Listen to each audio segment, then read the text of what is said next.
በስመ አብ ወወልድ ወመንፈስ ቅዱስ አሃዱ አምላክ አሜን።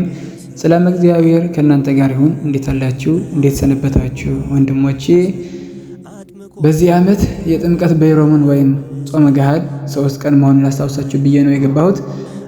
ሁላችን እንደምናውቀው ጥምቀትና ልደት ያው ገሃድ እንዳላቸው እናውቃለን። እና ካላወቅን ደግሞ ከአሁን በኋላ ማወቅ ግድ ይለናል።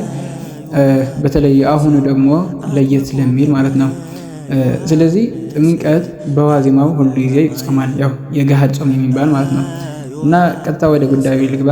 ምክንያቱም ያው ባለፈው ቪዲዮም ስለ ገሃዱ የሚመለከትም ልክላችሁ ነበርና ከቻላችሁ እዛ ሄዳችሁ ብታዩት መልካም ነው ብላለሁ። ወደ ጉዳዩ ወደ ዛሬ ላስገባኝ ነገር ግን ልግባና ጥምቀት ሰኞ ስለሚውል ዓርብ ፀሐይ እስክትጠልቅ ድረስ ነው የምንጾመው።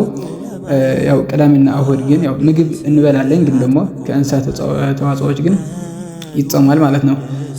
ስለዚህ በይሮምን የሚጾመው ሁልጊዜ እንዳልካችሁ የጥምቀት ዋዜማ ዕለት ነውና ስለዚህ የአሁኑ በተለይ መሳሰብ የምፈልገው ነገር ቅዳሜና እሁድ ያው ምናልባት አንዳንድ ሰው ሰርግ ምናምን ሊያደርግ ነው አስቦ ይሆናል እና ወይም ደግሞ ክርስትና ካለ ምናምን በስጋ ወይም በእንስሳት ተዋጽኦዎች ሊያከብረው አስቦ ይሆን ይችላል።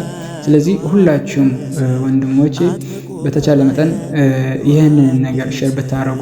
በተምኔል ላይ አስቸኳይ ያልኩበትን መንገድ ይህ ነው። ሰው አስቀድሞ ሌሎች ነገር እንዳያዘጋጅ ወይም ደግሞ የተለያዩ ነገር ወጪዎች እንዳያበዛ፣ በተለይ ያው ጥርም በመሆኑ ምክንያት ያው አንዳንድ ነገር ይኖራል እና ስለዚህ በተቻለ መጠን ይህንን ነገር ያው ለብዙ ሰው ለወንድሞች ለዘመድ ወገኖቻችን ሼር እናርግላቸው። ቅዳሜና እሁድ ከጥላት ብቻ እንደሚጾም ሁሉም ሰው ማወቅ እንዳለበት እና ዓርብ ደግሞ ፀሐይ እስክትጠልቅ ድረስ ሁሉም ሰው መጾም እንዳለበት መልካም ጾም እና መልካም በዓል እንደሆነላችሁ እመኛለሁ።